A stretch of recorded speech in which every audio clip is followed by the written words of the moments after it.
ఒకప్పుడు ఆర్టీసీ బస్సుల్లో నేను కొన్ని సీట్లు మీకు రిజర్వ్ చేసి పెట్టాను. ఈరోజు ఉచితంగా ప్రయాణ సౌకర్యం ఏర్పాటు చేస్తున్నాను. ఇంకో పక్క ఈరోజు జీరో ఫేర్ టికెట్ మీరు ఎక్కడికక్కడ వాళ్ళు ఇస్తారు. మీకు ఒక అవగాహన వస్తుంది.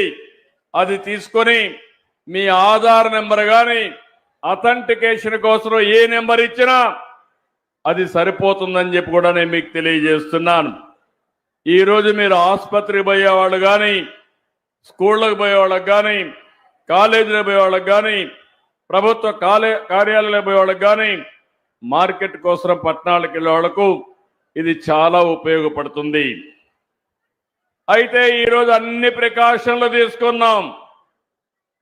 ఎందుకంటే ఉండే బస్సులన్నీ కూడా ఆపరేషన్లో పెట్టాం. అన్ని బస్సుల్ని కండిషన్లో ఉంచాం. అదే సమయంలో 4-5 రివ్యూ మీటింగులు కూడా పెట్టి డిపార్ట్మెంట్ని అప్రమత్తం చేశాం. ఎక్కడ ఏ బస్సు నిలవడానికి వీలు లేదు. ఒకవేళ ఎక్కడన్నా ఇది వస్తే ఇమ్మీడియట్ గా రిపేర్ చేయడానికి కూడా పర్యవేక్షణ కోసం మనుషులు పెట్టాం. బస్సులన్నిటికీ ఎక్కడ బయలుదేరుతుంది, ఎక్కడుంది, ఇవన్నీ కూడా మీ సెల్ ఫోన్లోనే మీరు చూసుకునే విధానానికి శ్రీకారం చుట్టామని చెప్పి కూడా నేను మీకు తెలియజేస్తున్నా. ఇది రియల్ టైం ట్రాకింగ్ సిస్టమ్ కూడా తీసుకొచ్చాం. దీనివల్ల ఎక్కడా ఇబ్బందులు లేకుండా చేస్తామని కూడా హామీ ఇస్తున్నా. ఈరోజు ఇంకొక పక్కన 129 డిపోలు ఉన్నాయి, 423 బస్ స్టేషన్లు ఉన్నాయి, 4 జోనల్ వర్క్షాపులు ఉన్నాయి. అన్ని వ్యవస్థలను బలోపేతం చేశాం. నేను ఒకటే ఆర్టీసీ సిబ్బందికి మేనేజ్మెంట్కి విజ్ఞప్తి చేస్తున్నా. మా ఆడబిడ్డలకు ప్రయాణ సౌకర్యం ఏర్పాటు చేస్తున్నాం. ఇబ్బందులు లేకుండా నడిపే బాధ్యత మీదని మరొకసారి వారికి విజ్ఞప్తి చేస్తున్నాను. మీరు ఫెయిల్ అయితే నేను మాత్రం రోడ్డు మీదకే వస్తా. ఆ విషయం కూడా ముందుగానే అప్రమత్తం చేస్తున్నా. ఆ పరిస్థితి రానిరని చెప్పి నేను మా వాళ్ళని కోరుతున్నాను. ఈరోజు నేను ఒకటే ఆలోచిస్తున్నాను. మా ఆడబిడ్డలకి ఉచిత ప్రయాణ సౌకర్యం శ్రీశక్తి ద్వారా ఇస్తూనే ఆర్టీసీలు కూడా డబ్బులు సంపాదించే మార్గాలు ఆలోచిస్తున్నా. లేకపోతే డబ్బులు లేకపోతే రాబోయే రోజుల్లో బస్సులు కూడా తిరగవు. అందుకనే మీరు ఒక్కసారి చూస్తే రాబోయే రోజుల్లో పార్సల్ సర్వీస్ని కానీ, ఇక్కడ బ్రహ్మాండమైన బిల్డింగ్లు ఉన్నాయి. ఈ బిల్డింగ్లన్నింటిలో కానీ కమర్షియలైజ్ చేసుకుంటే ఎక్కువ రెంట్లు వస్తాయి. అలాంటి యాక్టివిటీస్ చేయడం కానీ, ఓనర్స్ ఆర్టీసీ ఉంటారు కానీ ఆదాయం వచ్చే మార్గాలు కూడా చూస్తామని చెప్పి నేను మీకు తెలియజేస్తున్నా. భవిష్యత్తులో నాకు ఒక కల ఉంది, ఒక ఆశయం ఉంది. ఇప్పటి నుంచి ఏ బస్సు కొన్నా ఎలక్ట్రికల్ వెహికల్సే బస్సులే కొంటాం. ఆ బస్సులు కూడా ఏసీ బస్సులే కొంటామని మీ అందరికీ విజ్ఞప్తి చేస్తున్నా. ఒక రోజున ఈ బస్సులన్నీ ఏసీ బస్సులుగా మారితే దర్జాగా మా ఆడబిడ్డలు పబ్లిక్ ట్రాన్స్పోర్ట్లు ఎక్కడికి కావాలన్నా తిరిగే పరిస్థితి వస్తుందని చెప్పి కూడా నేను మీకు తెలియజేస్తున్నా. ఇక్కడికి వచ్చినప్పుడు నేను ఒకటే ఆటో డ్రైవర్లు కూడా విజ్ఞప్తి చేస్తున్నా. వాళ్ళ కష్టాలు కూడా ఉంటే నేను అన్ని ఆలోచిస్తున్నా. ఈ ప్రభుత్వం అందరి ప్రభుత్వం. నేను కానీ, జనసేన కానీ, బీజేపీ కానీ ప్రతి ఒక్కరికి న్యాయం చేయాలన్న ఆలోచన తప్ప ఏ ఒక్కరికి ఇబ్బంది పెట్టమని మరొకసారి మీ అందరికీ విజ్ఞప్తి చేస్తున్నాను. నేను ఆడబిడ్డల కోసం ఈ కార్యక్రమం చేశాం.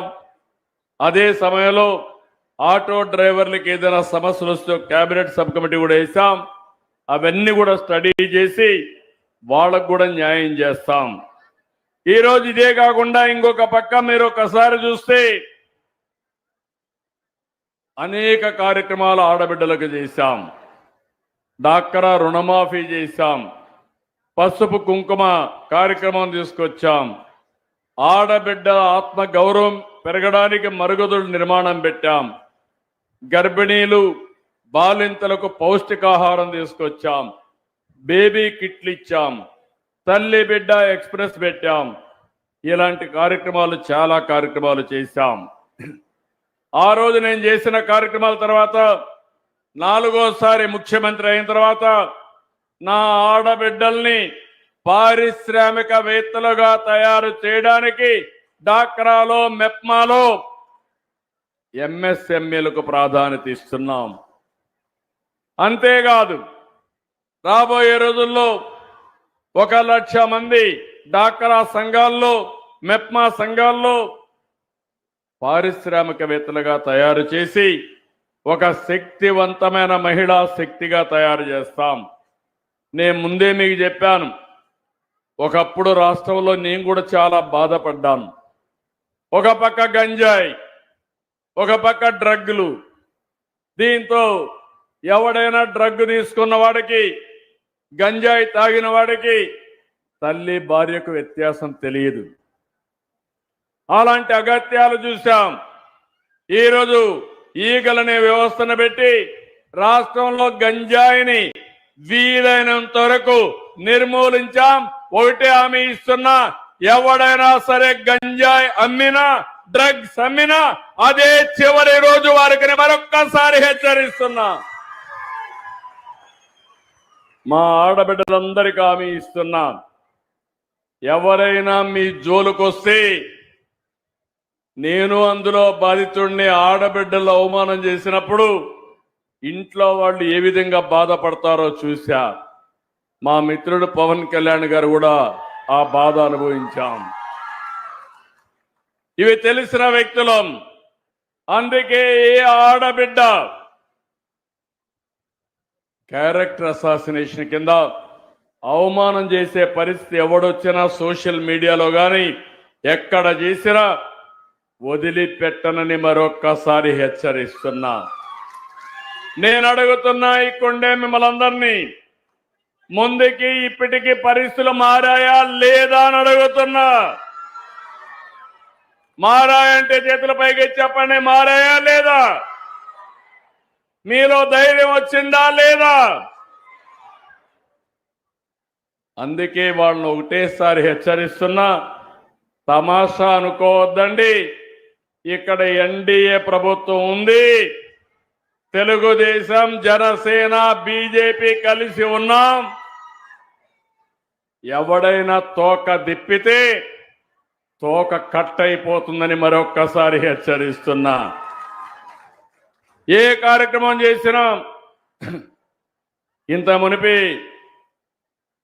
లోకేష్ గారు కూడా 1-2 విషయాలు చెప్పారు. తప్పకుండా అవన్నీ కూడా ఎగ్జామిన్ చేస్తాం. ఎగ్జామిన్ చేసి ఆడబిడ్డల భద్రతకు ఏదైనా సమస్యలుంటే అలాంటి పైన ప్రత్యేకమైన చట్టాన్ని తేవడానికి కూడా ఈ ప్రభుత్వం ఏ మాత్రం కూడా వెనకడుగు ఇయ్యమని చెప్పి కూడా నేను మీకు తెలియజేస్తున్నా. అదే మరిగా ఆర్టీసీ సిబ్బందిని కూడా ఒక్క విషయం ఈ సందర్భంగా కోరుతున్నా. బిగినింగ్ లో మా ఆడబిడ్డలు ఉత్సాహంగా వచ్చి బస్సుల్లో ఎక్కినప్పుడు ఓసారి అమితమైన ఉత్సాహంతో కూడా ఉంటారు. అలాంటప్పుడు మీరు కూడా ఓపికగా ఉండండి.